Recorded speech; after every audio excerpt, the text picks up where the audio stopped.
Hey everybody, welcome to this week's episode. We're going to be talking about womanhood. And so one of the questions that's really pervasive in our world right now is, what is a woman? And so we're going to go into that just a little bit, but we're definitely going to be talking about what a woman is. And so be blessed, and I just pray understanding comes to you, that you have answers for the day that we live in. That's going to help you really define biblically and according to God's standards, what is a woman?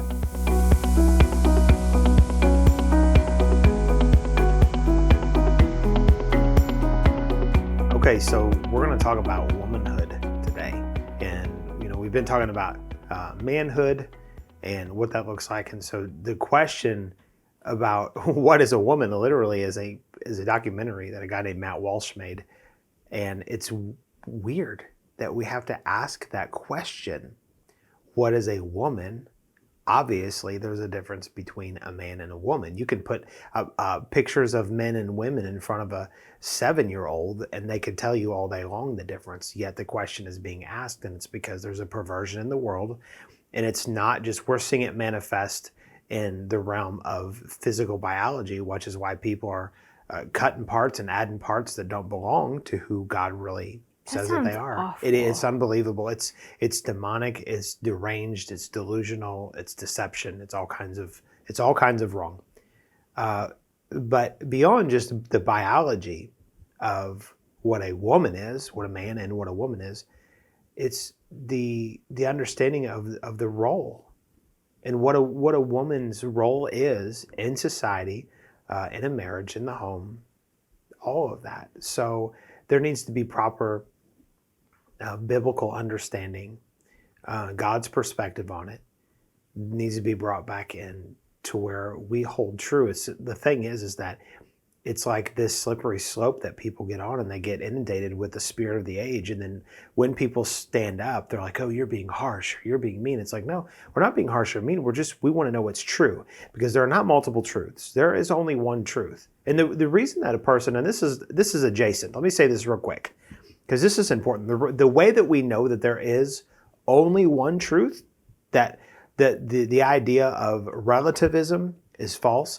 is because, and relativism is like this, people would say, they're in the center is God, and all you got to do is get on one of the spokes of the wagon wheel and you're going to find the center. That's not true. Jesus said, I am the way, I'm the truth, and the life. No one comes to the Father but by me. But the reason that we know that there is only, just even step outside of the Bible for a moment, the reason we know that there's only one truth is because we could not have possibly been created by an intelligent designer or evolved from nothing. It has to be one or the other, or whatever other theory somebody would come up with. It can't be all of them or any combination. As some people are like, oh no, it's both. God created everything with a big bang and then we've changed. And it's like, okay, stop it. Let's look at what I'm talking about here, okay?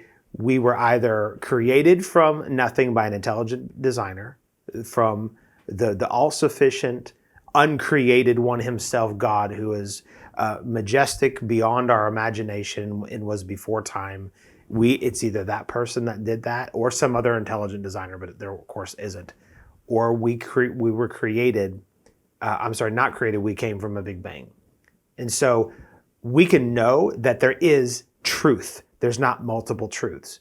So I said all that to say that everybody can relate, everybody can use it as a baseline to know that there is a truth. So then the question comes in, is there multiple variations of what a woman is? And the answer is no. There is one truth about who a woman is. And God is the one that defines that, certainly. And so we need to be rallied around, tethered to that truth, so that we can function, so that women can function properly. So I ask you, what is the role of a woman? Well, to be nurturing, to be supportive, and I don't say that in a sense that we shouldn't have rights and we don't have responsibilities, and that we shouldn't lead, because women do lead and women should lead. But it's supportive in that when a man and a woman come together, The men were created to be the head That's right. of the household.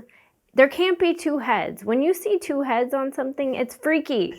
Okay? Like That's we right. saw a snake at, conservation area that had They two had two heads, heads, yeah. and it's freaky. And they both can't go. They can't go a different direction.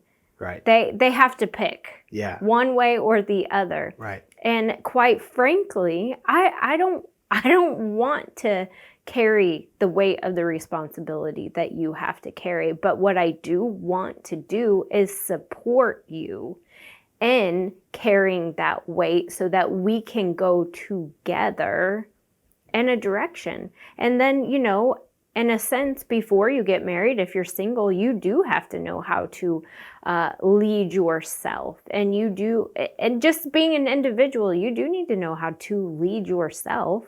That's important. Mm-hmm. But it just falls back to knowing a position and being okay and confident in your position and knowing that it's not a bad thing to be a woman in our society, to want to be at home or even working, whatever, but to want to take care of your family, to want to raise children, to want to just go forward, in life.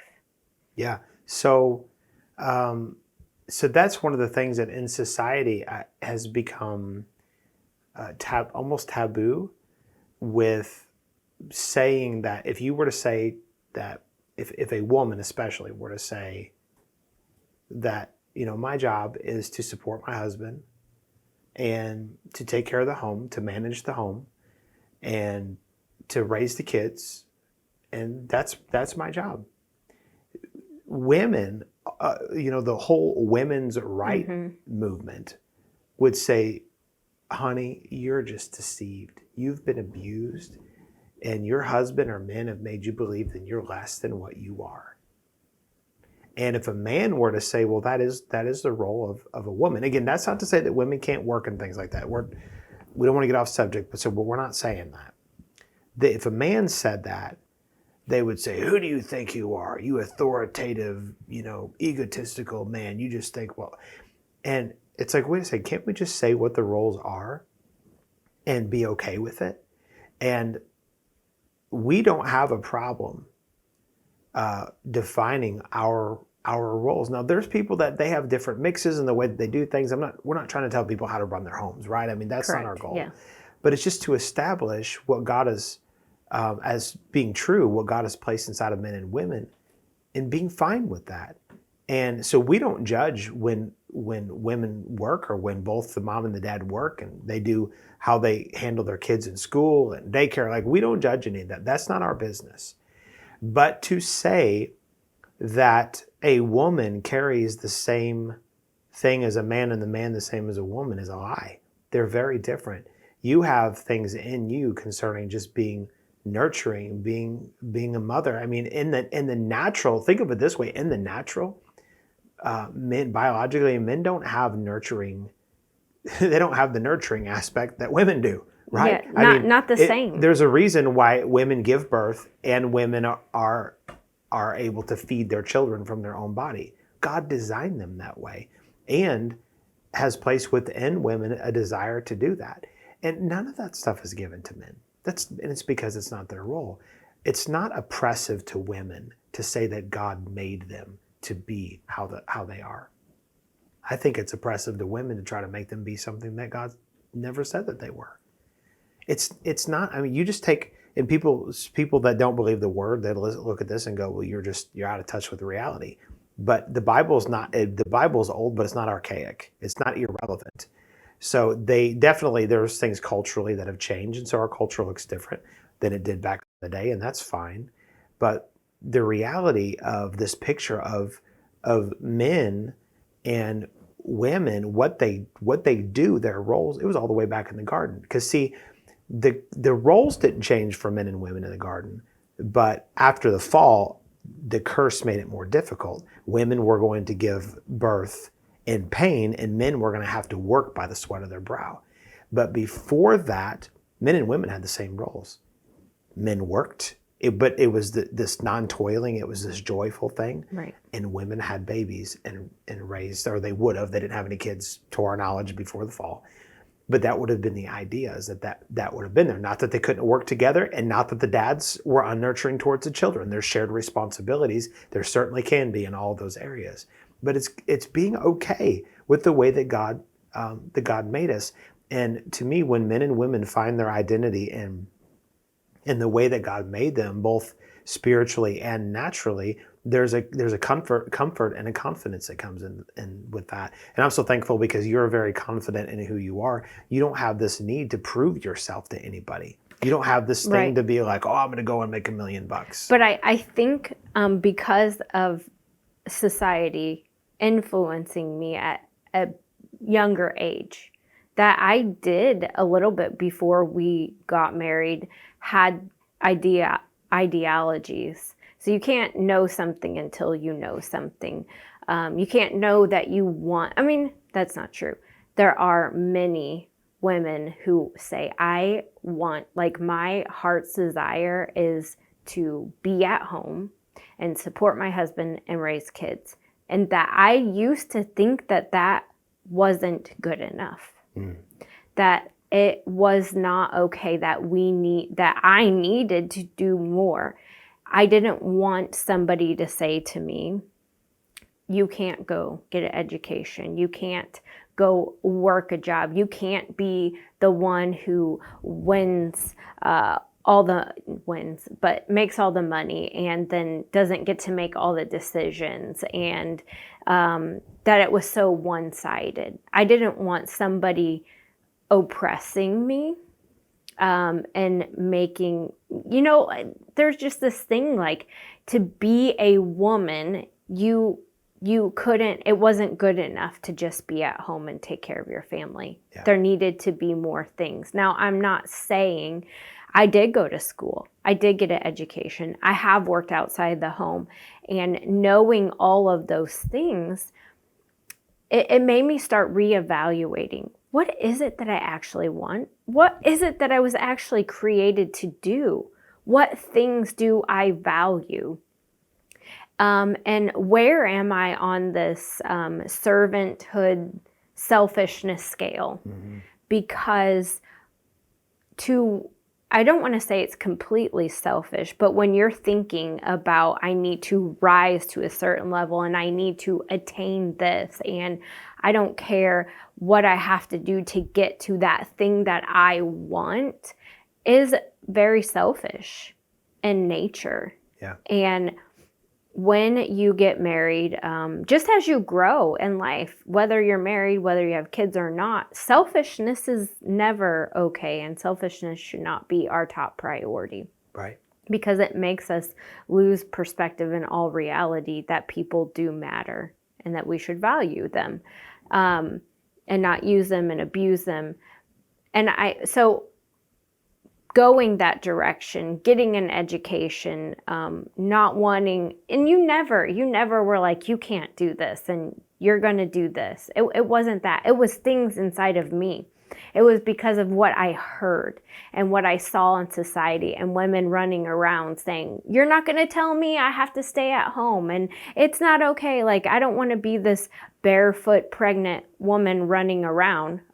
Let me just tell you, all the moms out there can know it's not being barefoot. There's much work in the home. There is much responsibility. There is much leading. There's much management. There's much nurturing. There's so much that goes into raising a family and being a wife and being a support and relationships than just having babies and cooking dinner. Right.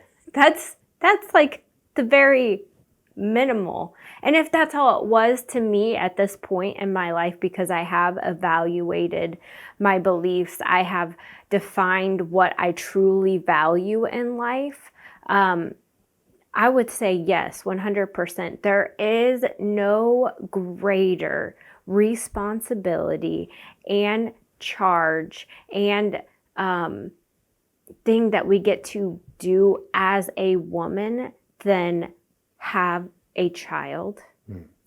nurture a child, grow a child, pour into them, love them, and send them on their way. Yeah. To me, that, and you can see this out in just the world and in nature. Look about, if babies don't have their moms, in nature, generally speaking, they die. Right. They die. Right. They need their moms to nurture them, to love them, to grow them, protect them, and send them. Now, they're like, even in the animal kingdom, moms are having to find food and, do different things. But they're not fighting against that responsibility. Right. There's no fight. Right. There's nothing in them saying, I'm going to leave you here. I don't care if you make it or not. They want to. I'm going to go pursue a career. And there's something. even this phrase of mama bear. If somebody comes against a cub of a mom bear, like, you better watch out, because that's not okay. And she's going to do whatever she needs to do to protect and that baby at all costs. There should be that same thing within mothers against anything that would want to pull them away from raising and nurturing their children. And so, and I want to say, I slid something in there as you were talking about, like they could go and pursue a career, and like, I'm going to leave you here. And I just want to always balance that we get, like, we have ministry in the church, two single moms, like, we get it. And many of them have to work. And, sometimes married couples are in a situation where the wife is having to work and whatever. And we're not trying to condemn anybody for any of that. You have to do what you feel like you have to do, but it doesn't throw off the responsibility that men and women have. And women are they're the nurturers. They are. So when you're talking about womanhood, and we're talking about in the family, in particular with raising kids, women have things to offer men that men will never have to offer the kids. It goes both ways. It does, yeah. But it should not be considered a low thing. Right. It's not higher to pursue a career over a family. Now, there's women that they're like, I don't want to have a family and I want to pursue a career, and that's between them and the Lord. And we're not saying that you're wrong for that, okay? Right. But we are saying that if you're birthing kids, your priority in life is your children. It should be your children, not a career. And that doesn't mean you can't do some other things. That doesn't, because right now we've both, like, our career is ministry. Well, this is what we do. This is what we do every day of our life. Right. But we also make sure to take care of our family. Our family is more important than what we do. It's true for both of us. And it's definitely true for you. And I will say that as women, from the outside world in general, it has been said that having a family and raising children is a burden. Yeah, right. Is a burden that we never should have had. And we are underneath some oppressive thing because we're burdened with having to be responsible for raising children or being married to a husband, and then you don't have any power and you are lesser of a person because of this burden that was placed upon you.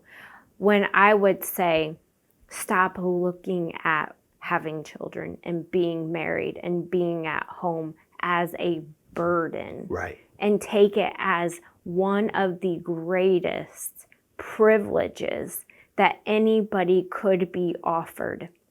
Only women can have babies. What a privilege. Some people are saying different. I know, but I'm just saying, what a privilege and an honor to be able to host another individual within your body. Yeah. That is a privilege.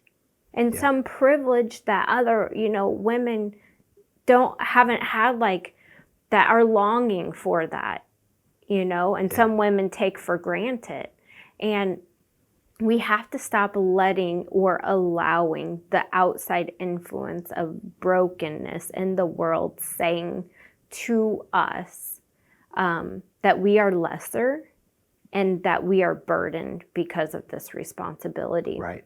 Because it's pulling women away from their identity, away from the home, and saying we should be something else and not do the things that are probably I say, me personally, what I value is one of the highest callings Yeah. that See, we have. it's about perspective, and it's about having God's perspective. And I remember, and we'll finish with this because we're out of time. But I remember Billy Graham was asked one time. He said, "Would you consider running for president?"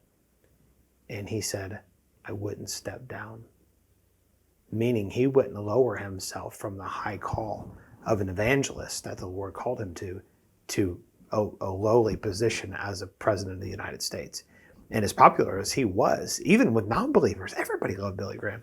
He probably could have won. In fact, he really, I'm certain he would have won.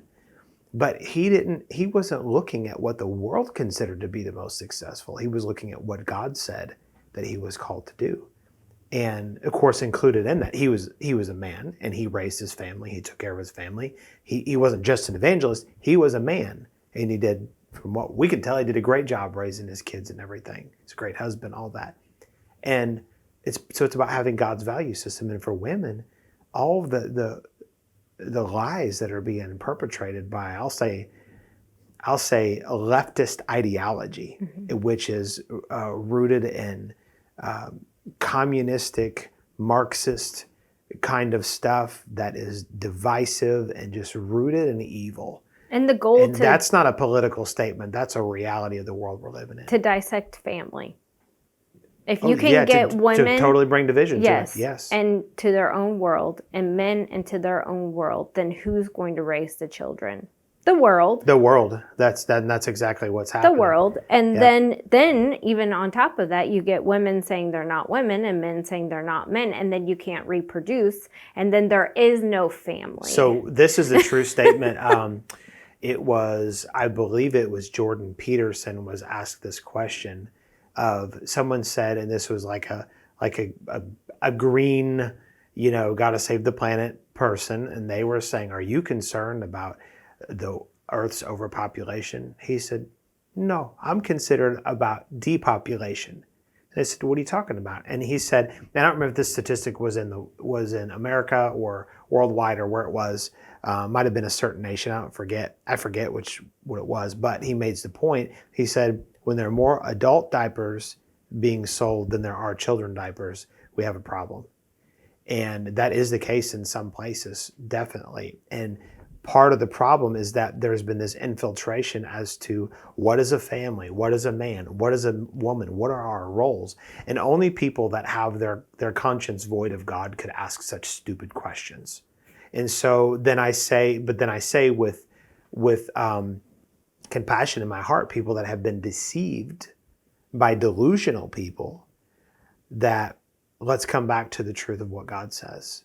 And again, my fear is that single people would hear this, or people without children that are married or could be in different situations, and think that we're just painting this broad brushstroke that every woman just needs to be at home and taking care of kids. That's not what we're saying, okay? You have to be led in your life as the Lord is leading you. But let's stick with how God designed things, how he designed men, how he designed women, what are our roles. And this is the fallen world, so not everything is perfect. But let's stop shaming women for staying home and having babies, as many as them and their husband want to have. Let's stop shaming that and calling that lesser, when God considers taking care and raising a family one of the very highest things. Hats off to you women that are doing that, and doing it with grace, and not being after other things, but being after part of the heart of God, which is to be fruitful and multiply. Yep. And you can have multiplication without being fruitful. You can procreate and not have good fruit inside of your kids, but the ones who have their heads screwed on straight, tied to Jesus and tied to right purpose, and have the human anatomy figured out and know their position and are secure in it, those are the ones that are fruitful in their multiplication. That's right. So praise God.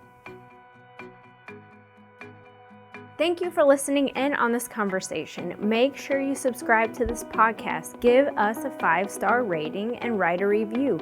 Share with your friends and on your socials. For more information about Ward Ministries, check out wardmen.org. If this podcast is encouraging you on your marriage and family, we want to hear about it. Email us at info@wardmen.org, and make sure you keep your eye out weekly for the latest podcast on marriage and family.